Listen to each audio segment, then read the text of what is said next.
Greetings, you happily miserable accursed. It's David Herle here with your ever loving, ever cussing, ever adored by the YouTube commentary and political panel. Scott Kerry Fraser was absolutely right to miss that egregious high stick on Wayne Gretzky.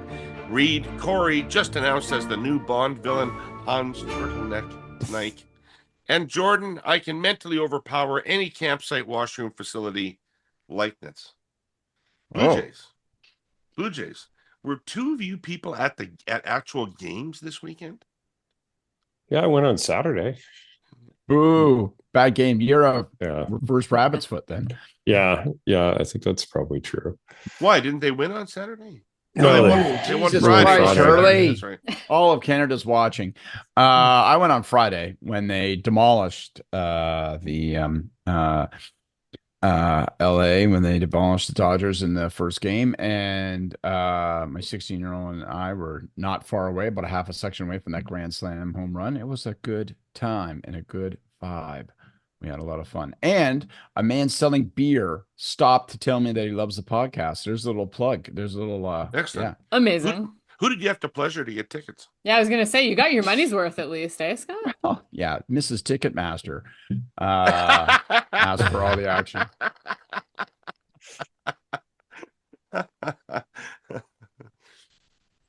Kory, you were there on Saturday? I was, yeah. Kory only goes to baseball games for hot dogs, by the way. I had a hot dog. Yeah. Only one though, actually, which is rare for me. But yes, no, it was great. No, like, look, it didn't turn out the way the fans wanted, but it was still, just electric atmosphere there. Jordan, has this penetrated your world at all? I mean, a little bit. It's hard to avoid, and don't get me wrong, I'm sure I'll be bandwagoning by the end. So it's if you're off now, you don't have there's only really one possible thing left that could get you on the bandwagon. That's right. Well, I mean, I was around for the 1992 World Series, so this brings back a lot of childhood memories for me, and I think I was equally disinterested. You don't have to rub our noses in old man shit. You were a childhood memory. Around. Yeah, so I think, at this point, my 8-year-old is more insistent on making sure that we watch the games than anyone else in the house. So he's carrying the torch. And it's good fun, right? It's nice. Like, we went to a bar and watched the game on Friday, and it was good. Yeah. Everybody's pumped. All right, go Wait, Jays. I got a quick story. I got a quick political story about the Blue Jays in World Series. In 1992, people forget this event. But in 1992, the Jays are in the World Series for the first time. The whole country's very, very excited. And the Charlottetown referendum is underway. And so, yes, your faithful correspondent here was indeed part of the National Yes Youth campaign. You can imagine the long lineup to be part of that enterprise. So myself and Michelle Cadario, I was on it too. A bunch of Mulrooney guys, Dan Nolan, Mark Boudreau, pile of us. We all head down and we are deputized to surround the Sky Dome in its pissing cold rain with little Canadian flags. And we're handing them out to everybody as they go in saying, vote yes, support Charlottetown. And people are like, fuck off, loser. And we're like, no, like, keep Canada united. And they're like, I said, fuck off, loser. And that's what I meant, right? And so we thought, God, we're down here doing yeoman service. We're, trying to keep the country together. Surely to Pete, and there was some couple of media stunt things that were involved. And we thought, no, surely to goodness, they're going to spring for seats. When the owners are going to come out or the networks are going to want to reward our industry. And we're 20-year-old, we're working together. And we thought people, and then nothing. We just ended up in some dive bar, sitting around drinking beer, watching the rest of the game. Although that was good. There you go. So politics and Blue Jays. Well, that's sort of a metaphor for the Charlottetown Accord anyway, isn't it? People literally are there look. Ended up in a dive bar. Nobody really of any consequence wanting to be associated with it. Exactly it. But I like this story because it really does confirm my image of young Scott. That all checks out. You like that story, eh? You're so generous. I guarantee that none of our listeners like that. It confirms most people's suspicions. I attach myself to pathetic losing causes and wander around the rain a lot. That's about my speed. I'm still feigning this week that I know a thing or two about AI, which I really don't. But my role here is to demystify some of the key components of our presenting sponsor TELUS's Sovereign AI Factory. And so I gamely press on, becoming progressively less uninformed. Pretty much my basic philosophy in life, hurly burlyites. Today we're talking about GPUs, graphic processing units. TELUS's Sovereign AI Factory in Rimouski has state-of-the-art GPUs from the world's leading chip designer, NVIDIA. NVIDIA's latest Hopper supercomputers power the entire operation and enable faster AI model training and advanced inference capabilities. But what exactly are these GPUs, and why are they so special? Let me start with a massively abridged history lesson. Back in the 70s, GPUs were first used in arcade video games to render digital images and improve computer graphics. Think asteroids. Now, you'll find the hardware in your phone, computer, and a ton of other technologies we use every day. Because as the technology advanced, it was discovered GPUs were pretty amazing at quickly solving complex calculations and processing other non-graphic data. Today's most advanced GPUs can process huge amounts of data and perform the most complex computations in the blink of an eye, trillions of operations per second, which, of course, makes them integral to AI, the brain, as it were. The human brain, by way of contrast, can hold about 7 items in working memory at once, 2 entirely different scales of cognition. The Herle brain, by the way, strives for 7 items of working memory. Who's our presenting sponsor again? I'm kidding. I know it's TELUS. That was me just being cagey about getting their name in again at the end of an ad. So, you know what? We have too much that's important to talk about to do this anymore. This is a big I'm not even getting. I'm just getting started, baby. I got way more. I got like smoothest 4 more of Charlottetown segues. stories to share. You're gonna sit back and warm up. We have a big show today. There was a big week last week. 2 big things happened, so we've only got 2 segments to our show this week. We're going to talk about Trump and trade and Doug Ford and Ronald Reagan and TV commercials, and we're going to set that all up with a clip from my interview with Wab Canoe last week at the Empire Club of Canada in Toronto. And then we're going to talk about Prime Minister Carney's primetime address last week, preconditioning his priorities for the upcoming budget and whether that was an effective piece of comms for him or not. And then we'll have our Hey Yous with Gordon Pinson. So let's start. You know, you guys, I'm fucking depressed.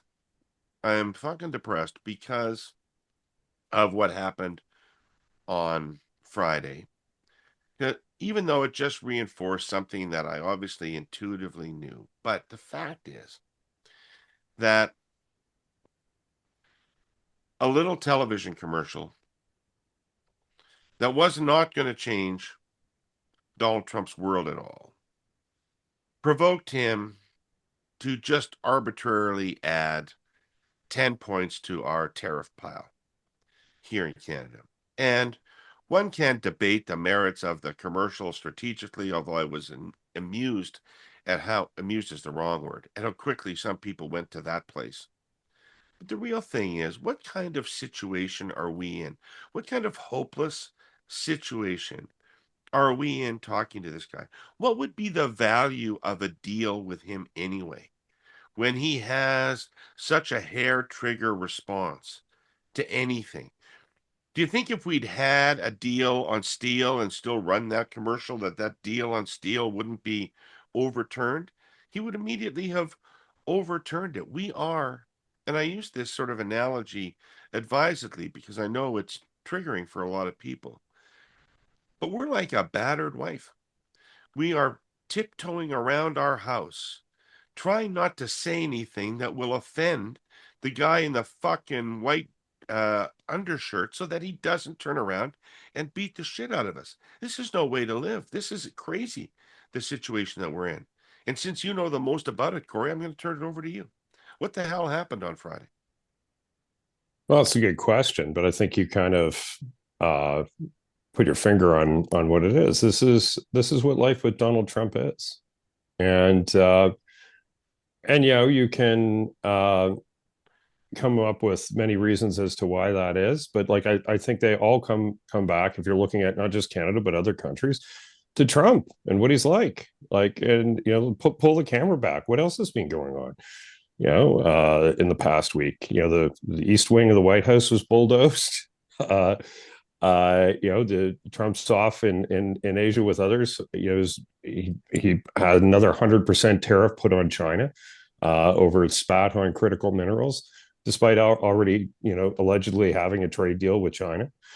All deals are as basically last as long as the president's mood, and with the president's mood, they will change. And like I think this is sadly the reality, that there are no deals with Trump. It's not taco, like Trump always chickens out. It's TM. I don't know what it would be. Trump never makes a deal. TNMAD. Like it's I don't think there is trade peace in our future. I think that's the brutal reality that we see. We've talked before about the supposed deal with Europe that didn't last a week before there was a 250% tariff on pharmaceuticals. So I don't know what to say. I think Canadians are a bit split on this, but I don't think the split is in Carney's favor. And the split is, do you go and grovel and flatter and cajole, or do you fight? And I think for a lot of Canadians, they'd rather die standing and fighting than live on their knees. And I think that there's a bit of an element to that conflict going on within the public right now, and within our politics. Jordan, how do you see it? Well, I mean, I think that this decision on Trump's part is about the ad, just in the same way it was about fentanyl coming over the border. Like it's not about what It's the pretext. That's right. It's not about what ostensibly provokes him. It's about his own whims, his own belief in tariffs as an economic tool, his government's complete now fiscal reliance on tariffs as a revenue source. And I also think it's about the upcoming Supreme Court case. There's no question that this is very important in his mind. And I think he's seeing things through that lens. At the end of the day, I think that there is a real catch-22 for the government, because it's clear that securing any kind of agreement with Trump right now would not be advantageous. They are not really negotiating. They're trying to dictate terms only in sectors where they feel they have benefit. So if Canada was close to an agreement on steel and aluminum, I'm willing to bet it wasn't a great deal. But at the same time, by waiting on the larger agreement, the longer we wait, the more the sectors like auto, like forestry, that are really being hit hard, bleed out jobs that might not come back. So they're in a bit of an impossible situation. But I think that if it is true that the agreement that was maybe or maybe not close on steel and aluminum, if it wasn't going to be a very good, a very strong agreement, then in that sense, maybe Ford did Carney a bit of a favor, because the public mood is for fighting. The public mood is to not continue to get beaten up by Trump and to cower in the corner. And I think it's also significant that this is not the first time that this has happened. We saw the same kind of a blow up about the digital services tax, where the government made the change, got rid of the digital services tax, and that eventually, that put talks back in play again. So I also don't think that this is the end of the road for that. This is just a momentary place. But we have to think about what concessions get put on the table at these pinch points, because we have given away almost everything. Like, we don't really have a lot left in our bag now to put on the table as concessions to bring Trump back to negotiations that might ultimately be very unfavorable to us anyway. So time, I think, is not the government's friend on this. But I also don't think that an alternative scenario in which Trump didn't find this particular irritant as a pretense to break off talks would have been that great for them either. Right.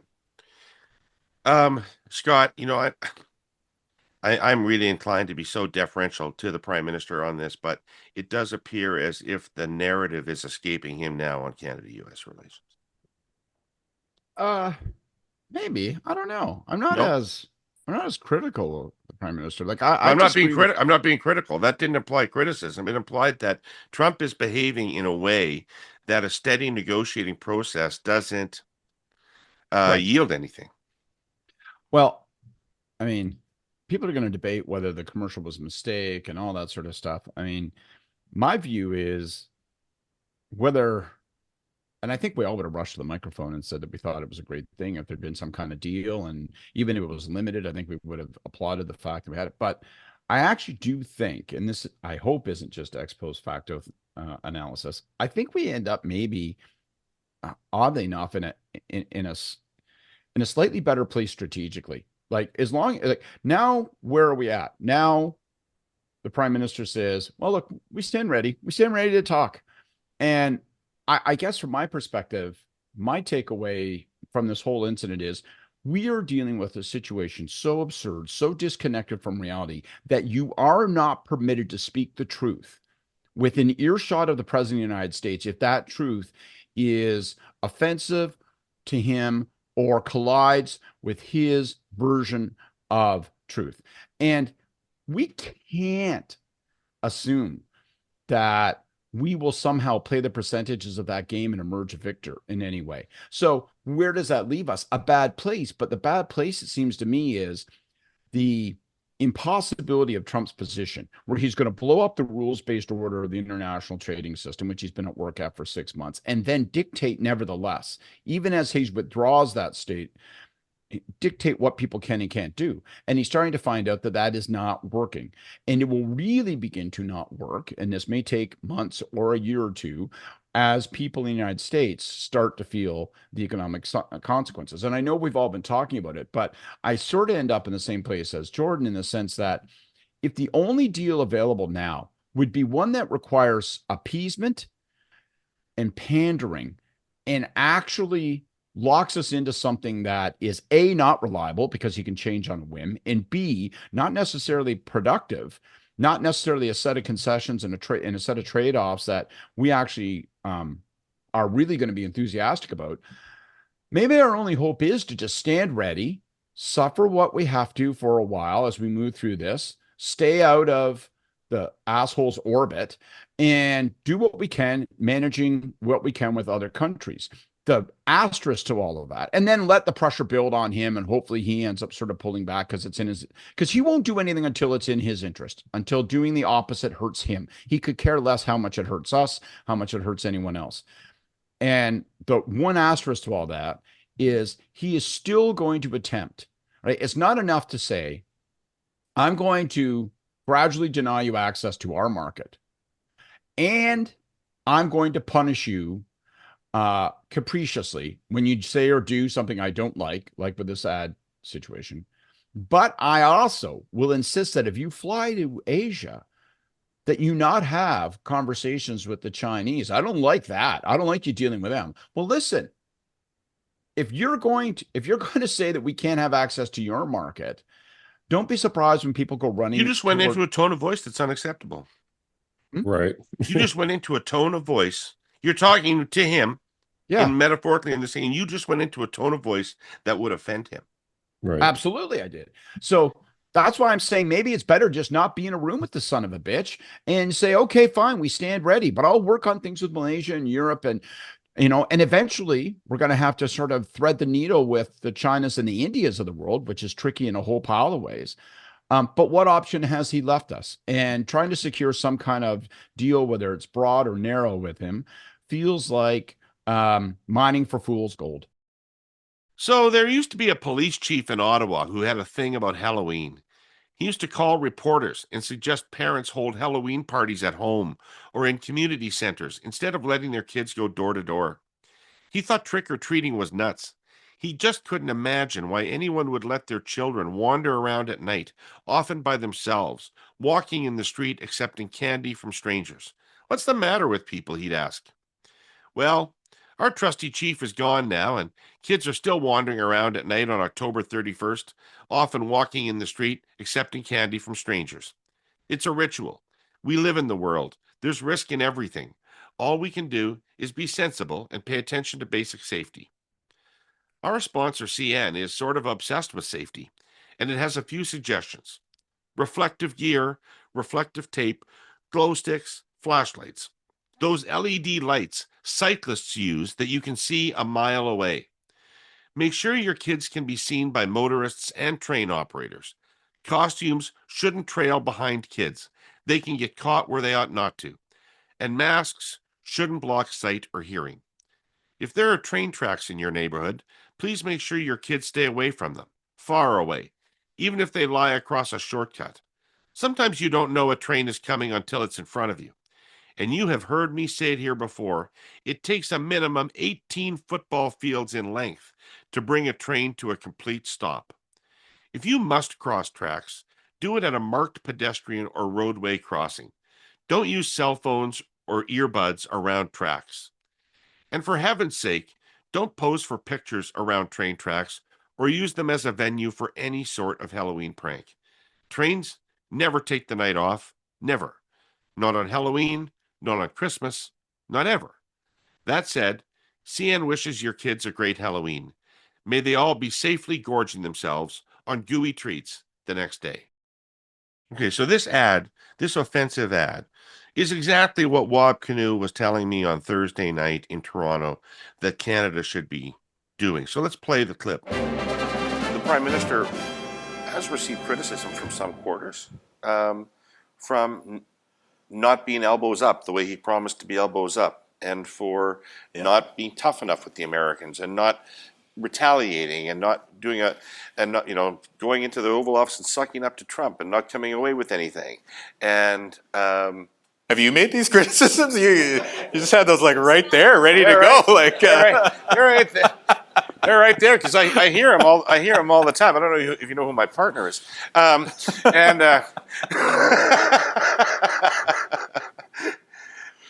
What do you think? Yeah, I think the Liberals were elected to stand up to Trump. Full stop. And they should be, and the government should be doing what? Standing up to Trump. What would that look like?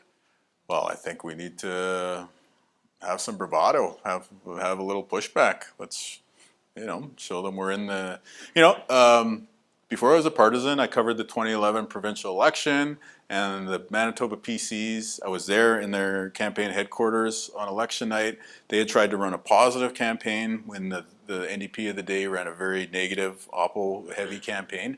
And I asked one of the former cabinet ministers what happened. And he said, you know what? When you're in the ring with your opponent, you got to get your elbows up. You got to let them know that you're in the game.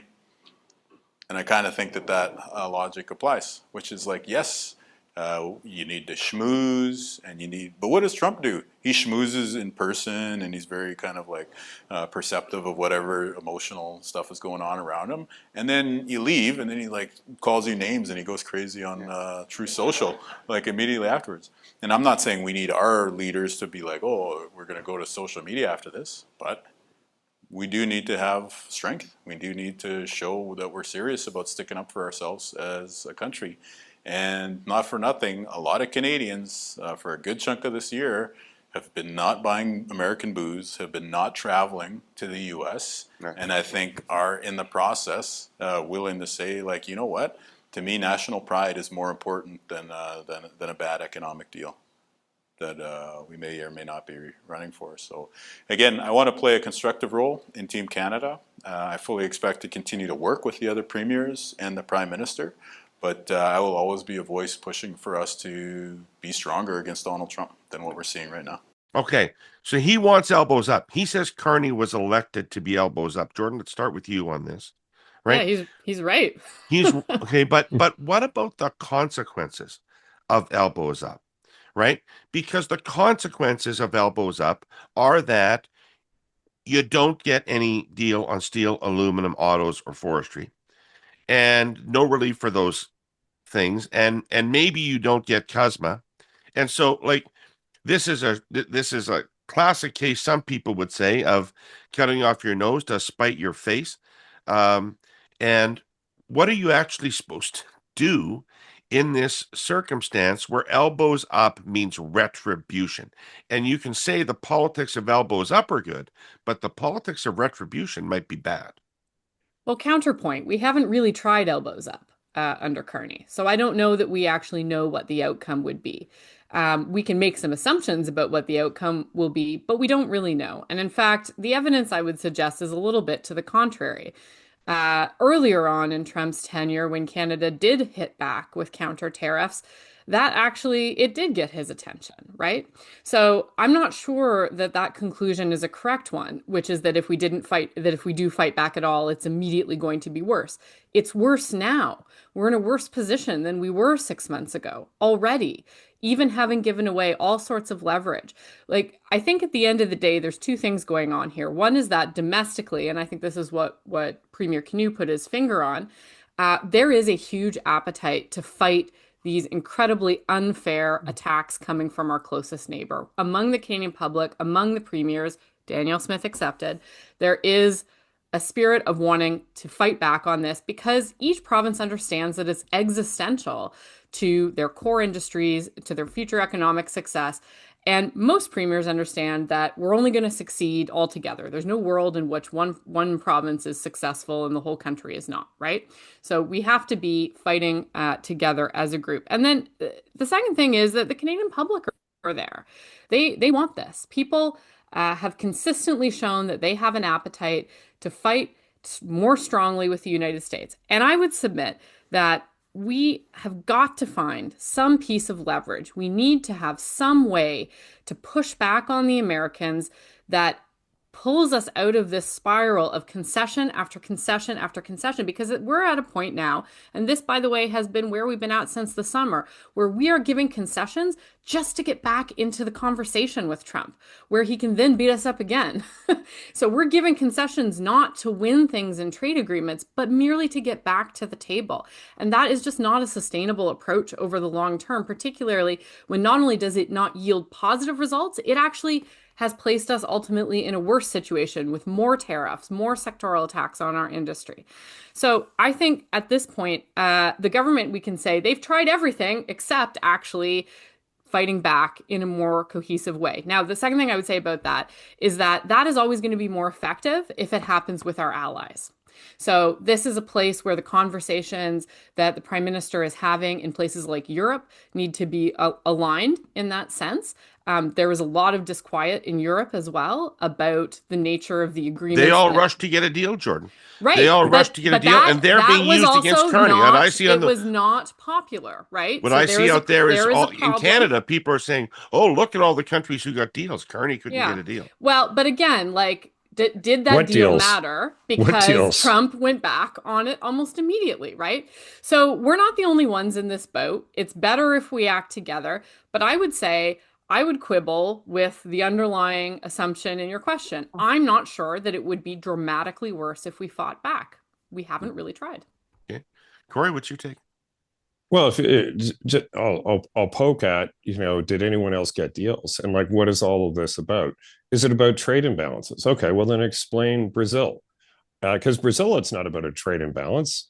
The U.S. has a trade surplus with Brazil. What is it with Brazil? Oh, they don't like a court case going on with Bolsonaro, and they're facing a 50% tariff because Trump wants to run their judicial system inside their country, right? Like I'm kind of with Jordan on, the problem with all of these concessions without an agreement, and if an agreement's even possible, and I'm arguing that it is ultimately not. We're going to give away the digital services tax. Okay, I'm not going to be upset about that because I didn't like it to begin with.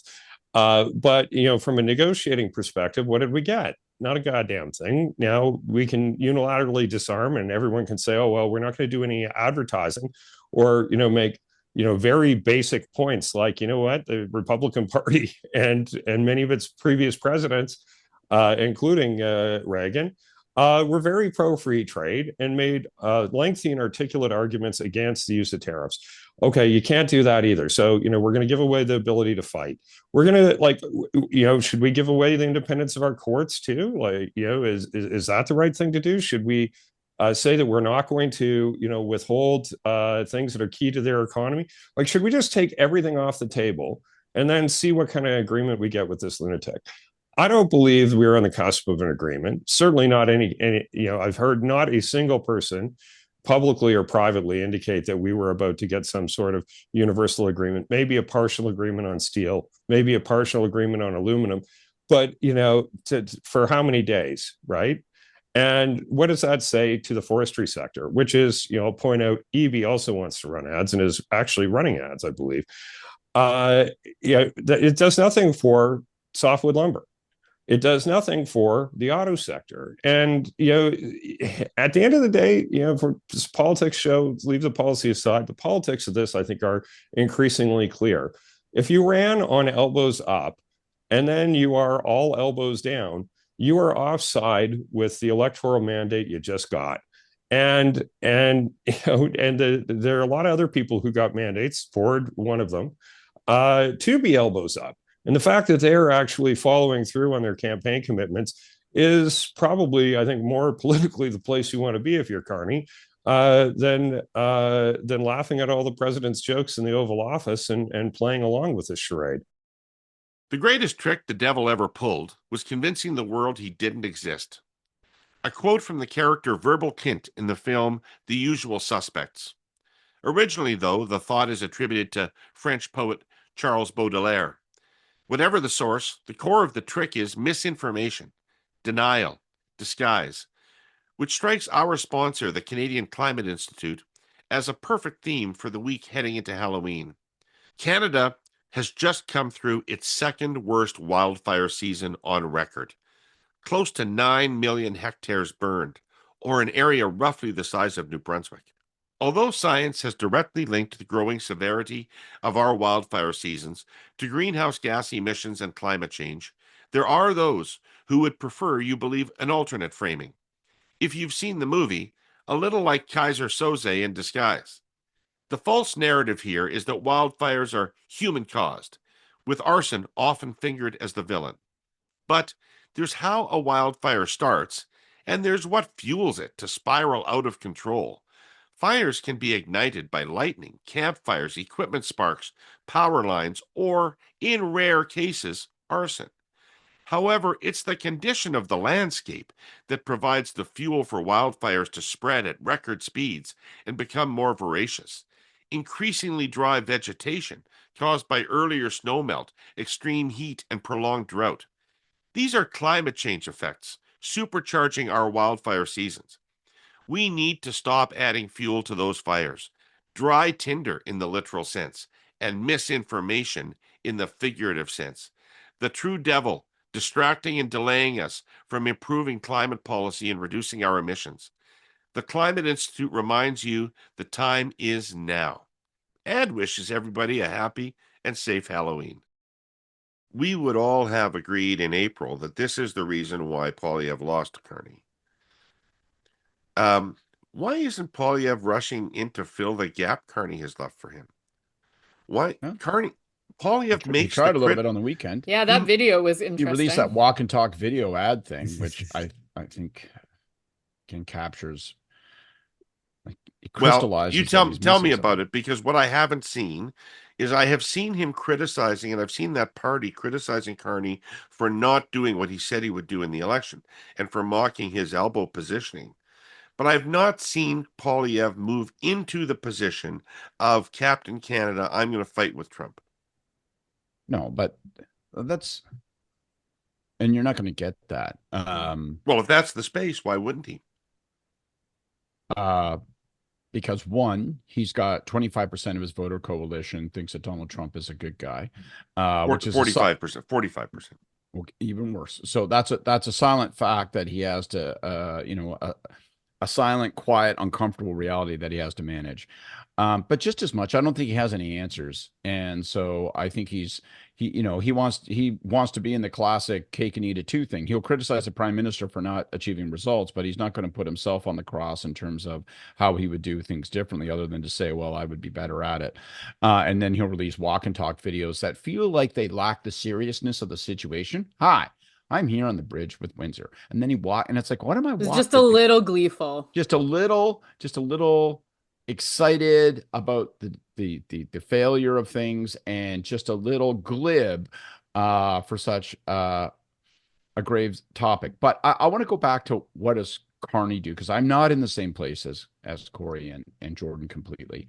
I think, and I'll put it this way: if the prime minister had released that ad, he would be battered and bloodied today.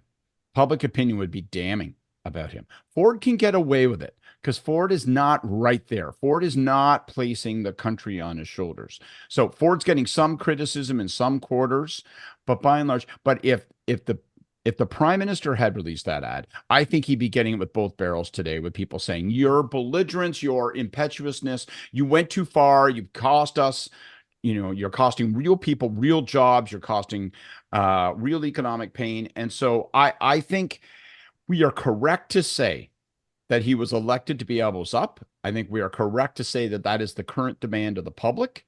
However, the public opinion is fickle and contradictory. And so when Kory says, well, I think people would rather fight and die, I think he's wrong. I think they want to fight and win.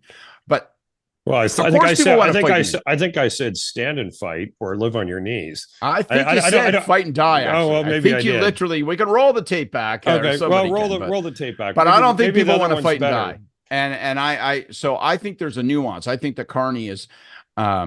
I think the Carney faces competing and contradictory tests when it comes to public opinion. And that's why I think being in a position where he says, okay, but it's a test ready. he set himself, right? Like that's the other problem. But what's the difference between the two? Do you want to fight or do you not? Do you want to fight or do you not? Right.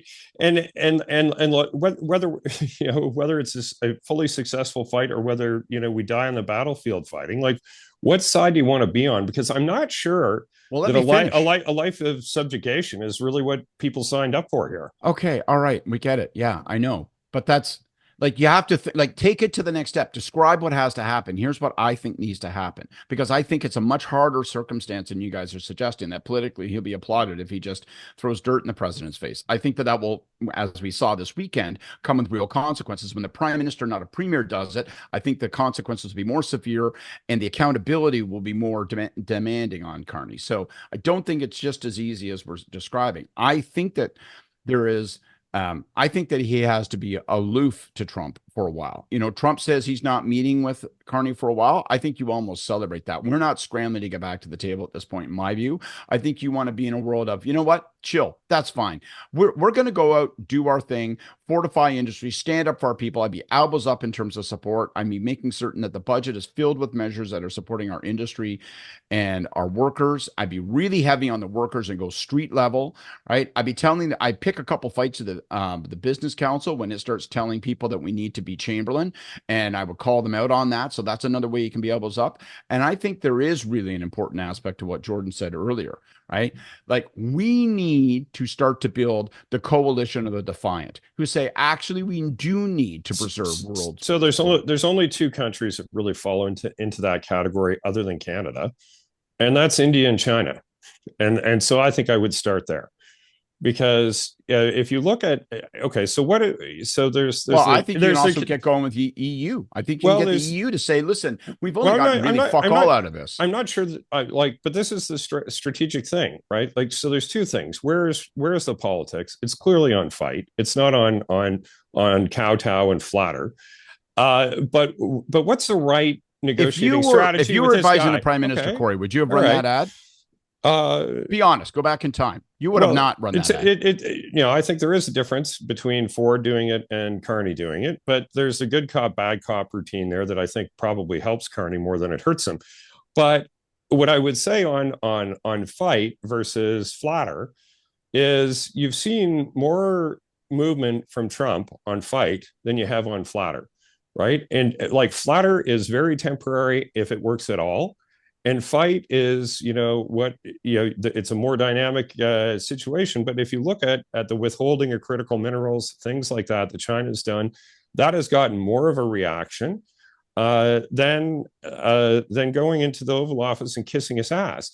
Refusing to meet with him, which is what China has done, has worked better than going in, kissing his ass. So, like, look, there's an obvious distinction between the power that we can exert economically, right. Well, and geopolitically, than China. So let's be honest. You use the example of India, because the trading relationship there is more comparable to what it would be with Canada. But India has not taken the kiss his ass approach. Like, where are the clips of Modi in the Oval Office sitting on the chair getting told what's what? Hasn't happened, because you're not going to do that. Hurley Burleyites, you've probably seen a rise in the number of shoppers tapping their phones to pay for coffee and groceries. Maybe you're one of the millions of Canadians leaving your physical wallet at home when you go to the store. This shift is strongest among our compatriots in Gen Z. According to data from today's sponsor, Interac, 7 in 10 Gen Z adults in Canada have embraced the mobile wallet, and 6 in 10 prefer to leave their physical wallet at home for short trips.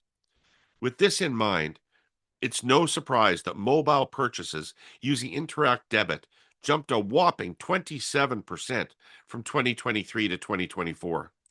Nearly 2/3 of younger Canadians have already loaded their Interac debit card onto their phone, and a similar number say they associate mobile transactions with greater speed than paying with a physical card. For over 40 years, Interac has been evolving alongside Canadian consumers, making payments faster, smarter, and more personal, while keeping security and privacy at the core. Now they're giving Canadians, especially younger generations, the flexibility and control they expect, helping people pay the way they want, wherever they are, without ever compromising on trust. There's a number of industries that are under severe pressure here. So as I understood the government's strategy on vis-a-vis the U.S., it was to negotiate on these 4 industries, autos, steel, aluminum, copper, forestry, so maybe 5 industries, and try to relieve the tariff burden that Trump had put on them, and then try to get CUSMA renewed in some way, shape, or form. And while you were doing that, you're repositioning Canadian trade. You're trying to diversify it and reposition. Well, that might be what they want to do. That might be what they want to do. But the problem, is that Trump is just going to pick and choose the sectors that are advantageous to the U.S., and then the government will end up in a situation where they are going to be forced to sacrifice concessions in one sector for some paltry gain in another. But it feels up until Thursday, Jordan, that they thought they were in a different circumstance. Well, okay. I don't know about that. Did they, David? Because I've heard, not a single word that there was anything going to happen or any conversation even occurring on autos and softwood lumber, right? Like this was our whole show half our show last week, which is that autos are under the wheels of the fucking bus. Yeah. And, so like, how's that working out? So yeah, great. Get a deal on steel and aluminum. Steel is somewhat important to Ontario, obviously. But like, that's one where it makes no sense that the U.S. is doing anything on. Like that is all self-harm on the U.S. economy. But autos, man, like that is, that's you go. Don't need to rehash it this time, but people can go listen to the previous episode. But like, it's not like there was a multifaceted conversation with some deal that was about to fix things for the auto sector. No, the auto sector was at the side of the fucking road. That's where it was, and still is. I'm the toughest guy in the bar as long as I'm on a stool. As soon as the guy drags me into the parking lot, my attitude changes. We have to be honest about how this thing plays out. I'm not suggesting you're not Canada strong, Scott. You're Budweiser strong. That's right. But like, let's be honest. So the question is, how do you project elbows up without provoking, overtly, obviously provoking, significant additional damage on the Canadian economy? And I think that's the needle you got to thread. And one of the things is you're not desperately trying to get back to the table. So for example, we're dancing around an important topic, CUSMA, right? Like it's been mentioned, but like, let's understand, if you're the prime minister, you have an obligation to think that if you wander right around APAC with a t-shirt that says "Suck it, Donald," right, that maybe you're going to see that 6-month clause on CUSMA gets enacted, and you're going to wear that, and you're playing at matches with people's lives. But like, coming. But what's the difference between that and what's going to happen? If it's which is coming, that it's going to be reopened and it's going to happen anyway, right? Well, it's easy for us to sit on a Zoom call and say it's going to happen anyway. If you're the prime minister and you make it happen and it is clearly demonstrably a consequence of your action, that is a qualitatively different thing. We're back to We're back to David's, tiptoe around the kitchen and hope get a fucking back of the hand. That's what that is. I think. Oh, sorry, I don't think so. I think that he's already said Kuzma's gone, right? The political challenge here is to be elbows up, but you can't be in a world where you provoke Trump into saying I'm canceling Kuzma. You will wear that as the prime minister, and it's back to wait a second. Aren't we bullshitting anyway? Because what does fucking elbows up mean? What does elbows up mean? And maybe it's easy for Wab Canoe to say elbows up because Manitoba doesn't have anything at stake, particularly in that. But elbows up doesn't mean a fucking ad with Ronald Reagan in it. Elbows up means we cut off fertilizer. That's what elbows up means. Yes. That's where we're going to have to go. We're going to have to think, can we put together a coalition of the Defiant? And do we say, you know what, guys? I haven't heard anybody willing to do that in Canada. Well, I have not heard that suggested by anybody. If premiers start wandering around in public saying, hey, Carney, grow some balls, at some point he's going to say, all right, well, let's talk fertilizer and oil and electricity, right? So where do you want to go? Well, if we look at the concessions, we took stopping moving electricity.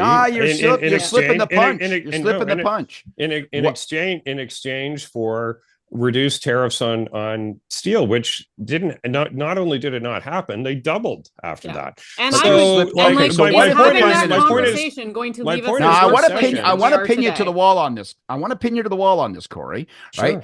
Sure. If I'm the prime minister and I call Doug Ford and I say, listen, if you're so hell bent on elbows up, I'm announcing tomorrow that we are doing what you said 6 months ago. We're going to start to throttle electricity exports. What does Doug Ford say? Well, that's not what I mean by elbows up. That's a little bit too close to my point. No. I think it would be a yes.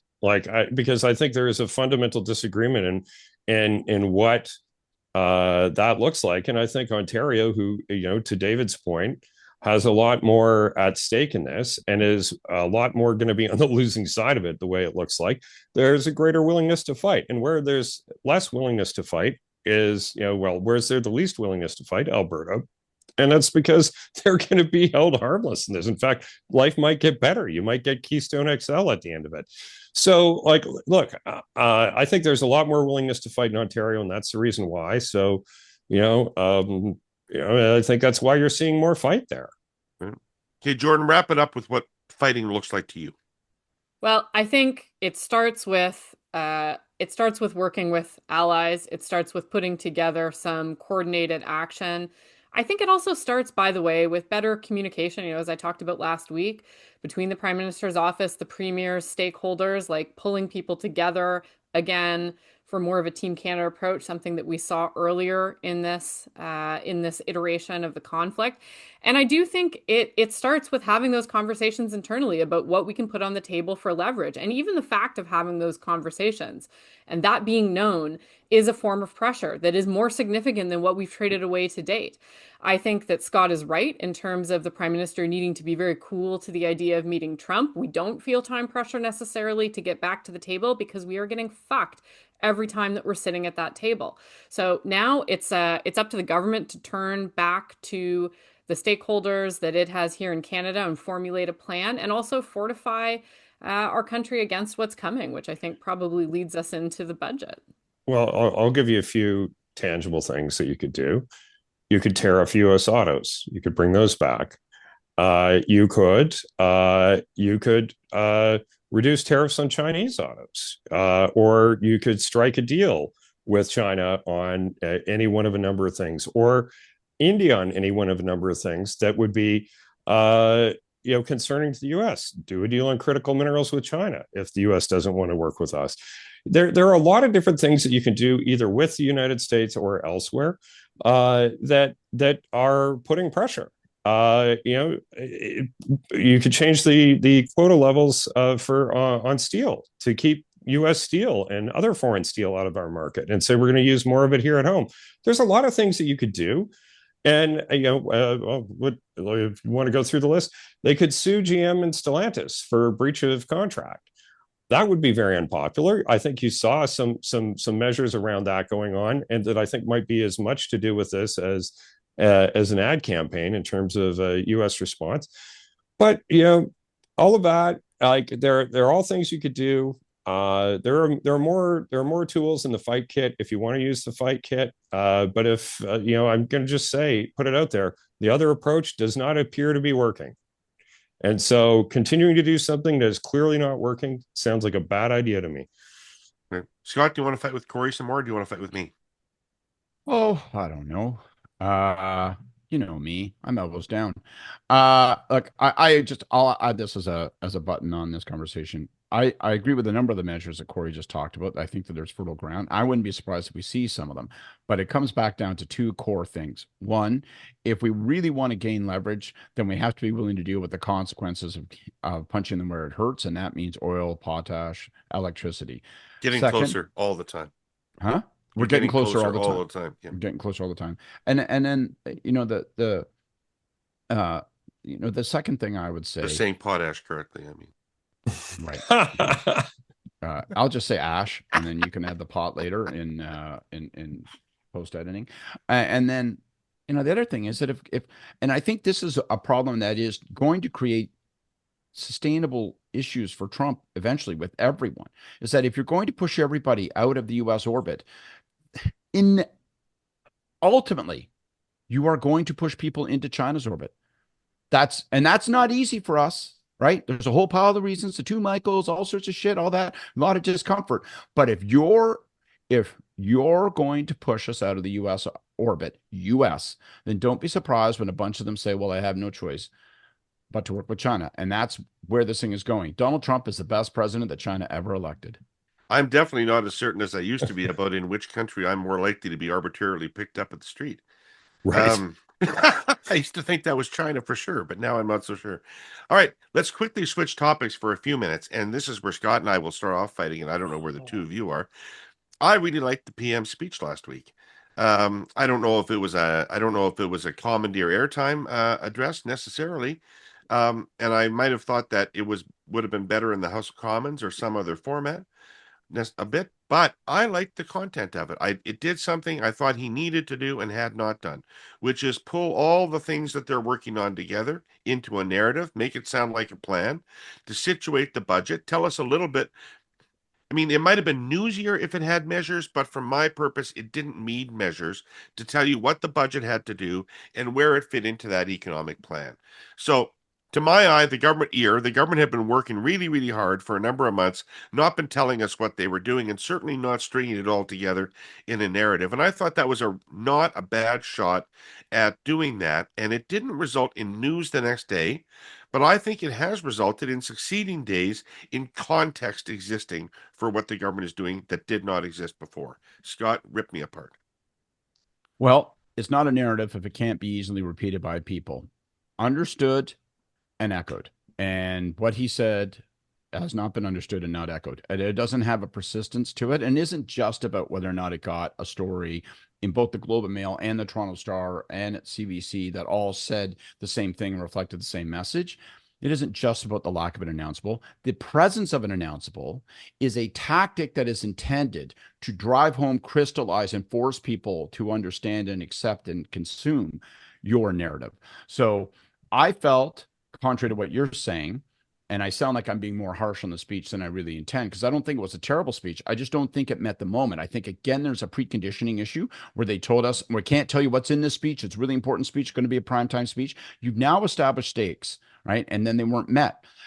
You told us that it was going to be at a youth audience because you wanted to make it about intergenerational appeal. It had no message and, frankly, not much of an appeal to that generation. So that didn't seem to square. So I don't know what was going on with the mat, like just the mechanics, but as a piece of art, as a piece of craft, it's not a narrative if it isn't consumed and echoed and repeated by people. And I couldn't tell, listening to that, which I did word for word, live on air, right?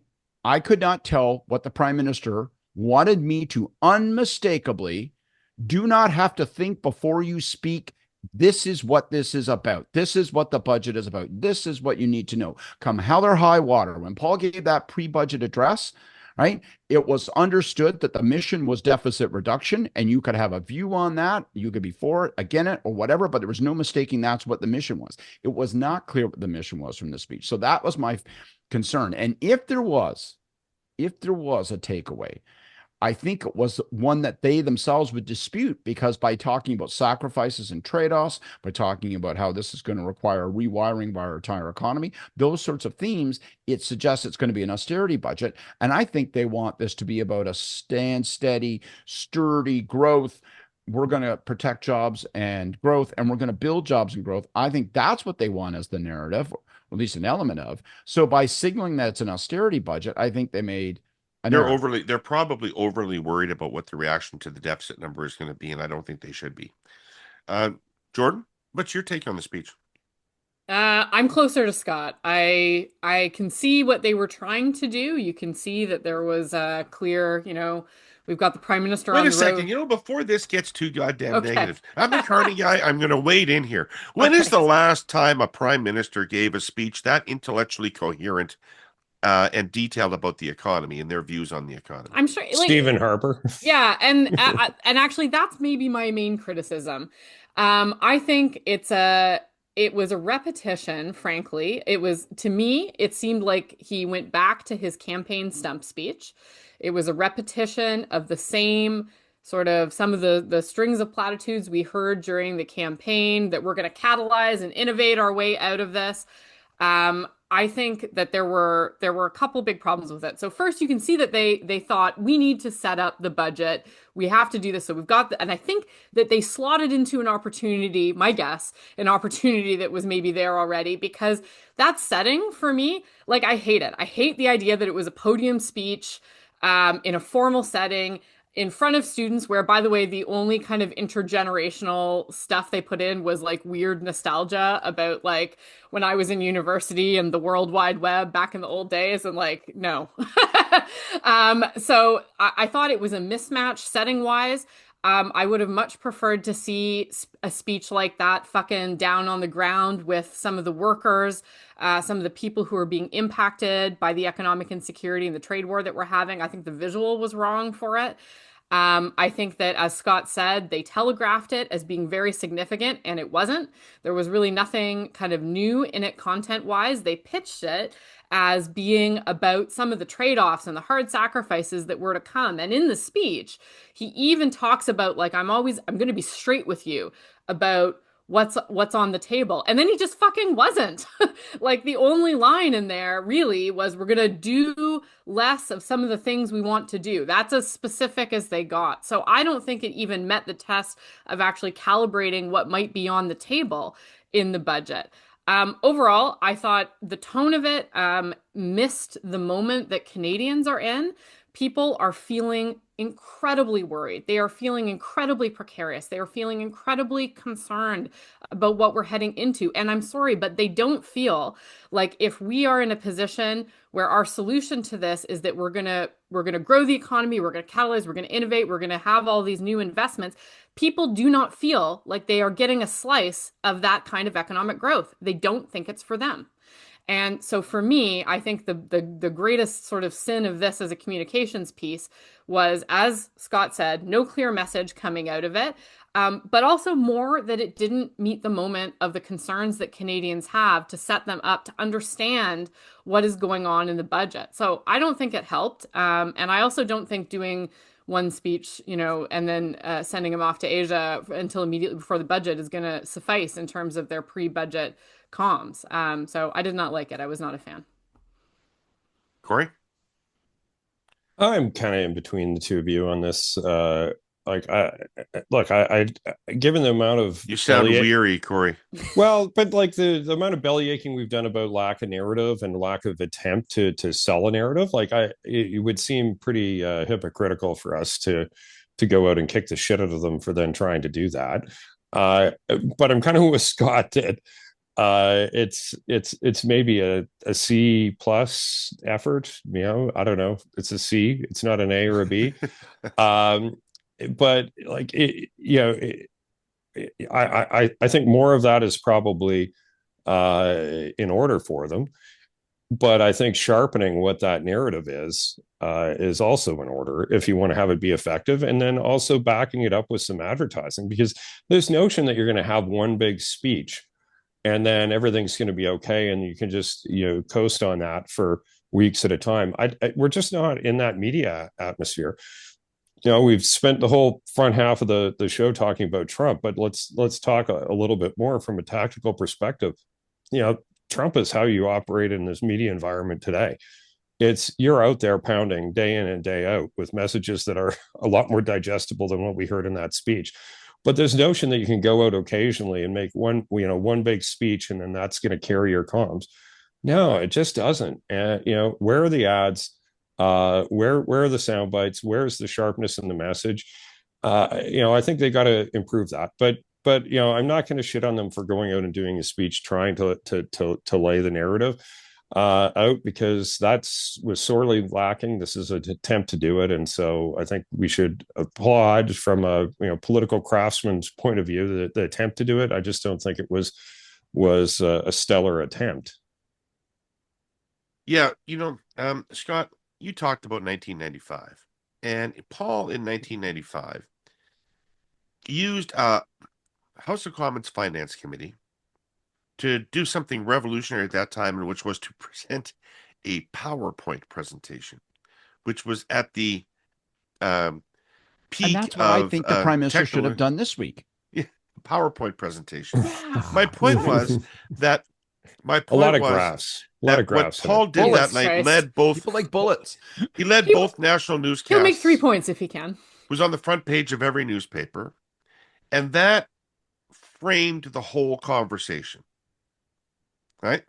Yeah. Everybody knew in the country what was coming and what the government was trying to do. There is no equivalent mechanism these days. Nothing you can do. He may have picked a shitty format, but there's nothing you can do that does that anymore. Well, sorry. Whenever people ask me, what's the essence of political communication, whether it's like practitioners or university class or whatever, I always have the same word. The word is clarity, right? It's no matter if I speak for 4 minutes or 30, what is the unmistakable takeaway?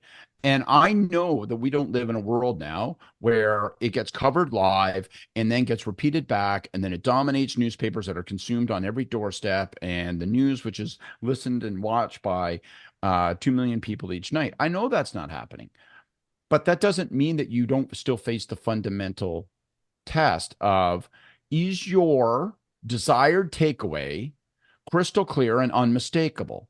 And it wasn't. So I'm not suggesting, when I make the comparison to 1995, and I know it's of a completely different era, it's not like, well, you should have done it this way. It is that, come hell or high water, crystallize the unmistakable takeaway, which the other 35 minutes echoed and amplified.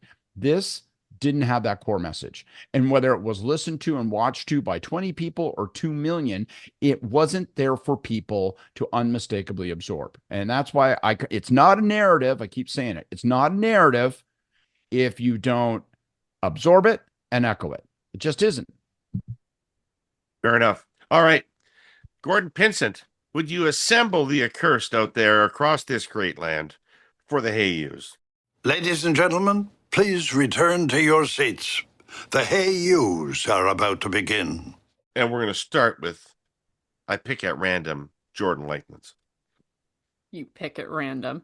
All right. Well, Man, it sounds like there's I backstory picked the there. person who's ready. I know who the good students are in this class. Some of us do our homework, and you're lucky, Kory, because I had one about Ford, but because we didn't get to the vote, I'm going to talk about the budget vote. Right. And so this is a hey you going out to McKinnon and going out generally to the Prime Minister. I know he is a busy man, but there is obviously going to be a budget vote coming up, and I believe McKinnon when he says he doesn't have the votes. I don't think he does either. But it would be a good time investment on the part of the government to actually spend a little time building some relationships with the opposition in Parliament so that they can see a way towards the end of that doesn't involve relying on floor crossings that may or may not happen, depending on who you believe in the rumor mill that animates Ottawa.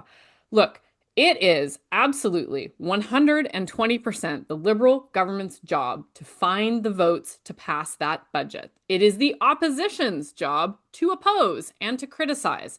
So the government is not going to get very far trying to blame the opposition parties for not immediately falling to their knees and offering up their votes, because newsflash, they are in a minority. Whether they like that or not, they are in a minority. That is what Canadians return to the House of Commons.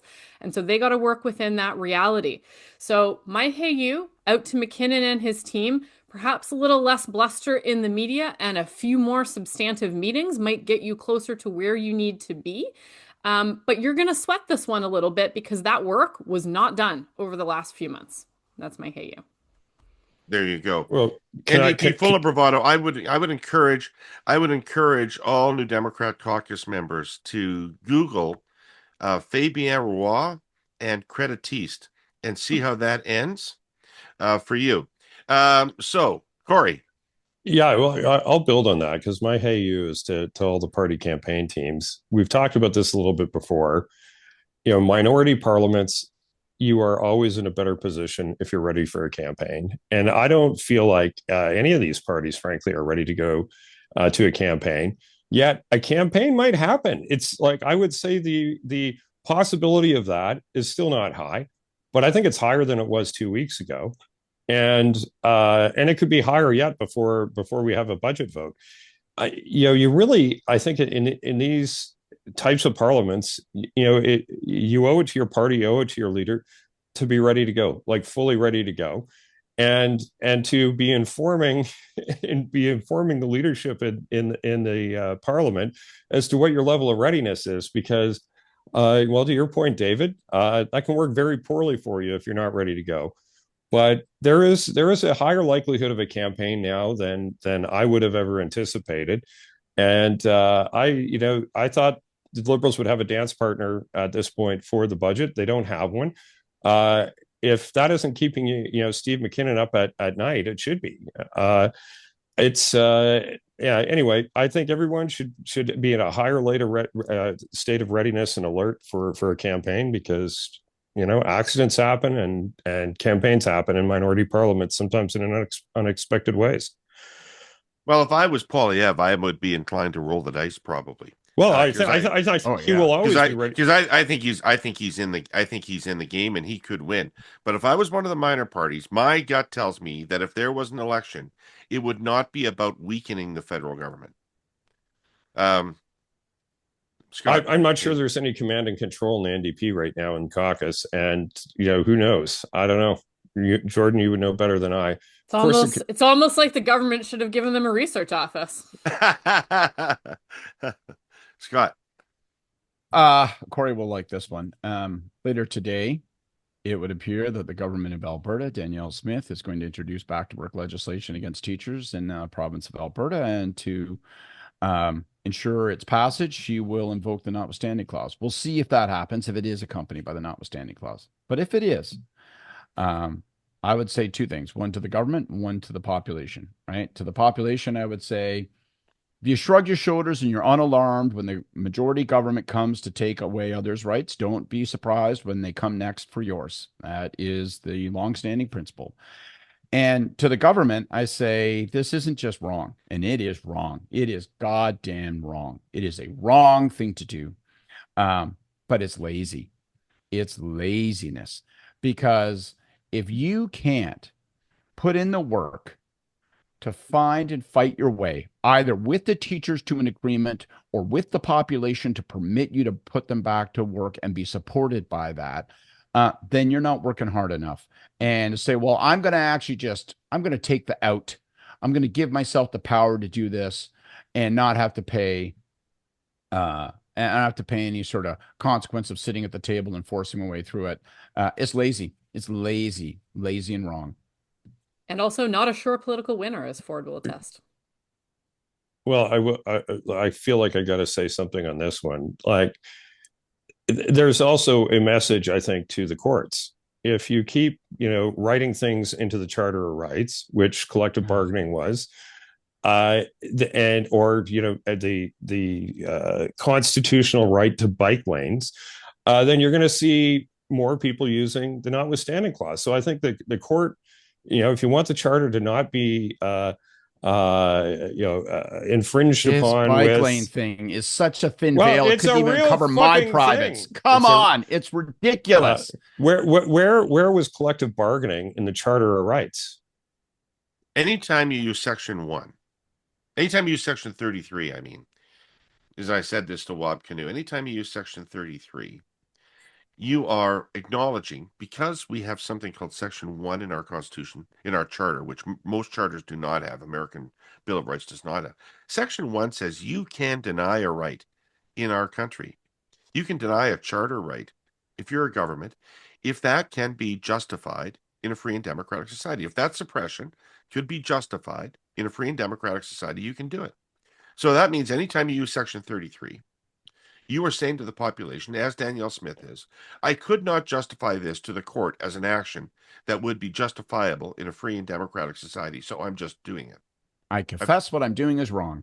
Yeah. You would need to have a judiciary that has the respect of the country as not sort of being in the tank for one perspective on this stuff, and I don't think that you have that. So from high-minded judicial principles to the lowest and crassest of politics, my hey you goes out to Finance Minister Champagne, and I'm sure you have a lot on your mind about what needs to be in the budget, from spending less to investing more, and all the changes that are in between. But please, for the love of God, reverse the Trudeau government's policy on government advertising in the budget. Please change the law to give the government the ability to advertise. What we were just talking about in terms of framing and the inability to get message out, you may think it is shitty partisan stuff, as the Trudeau people obviously did when they changed the law to bar advertising by government, that it's a partisan abuse of power. It's not. It's the only way now for governments to effectively communicate with their citizens. You have to have the capacity, given the complete demise of mainstream media's ability to convey a message to the population. You need this now. It's a tool the government needs in its toolbox. It would be very bad politically on its own, but jam it in the budget where nobody will notice and get this done and start telling people what you're doing and what the government's plan is. It's a very complicated time to be messaging about economic policy and foreign policy. You're going to need this tool. All right. That's our show for today. Thank you, Accursed, for being here to watch with us. I want to thank our presenting sponsors, and I want to thank the three of you for being here with me as always. We'll be back next week, probably be lively again. This one was. Anyway, take care of yourselves, Accursed, and have a great week. We'll see you.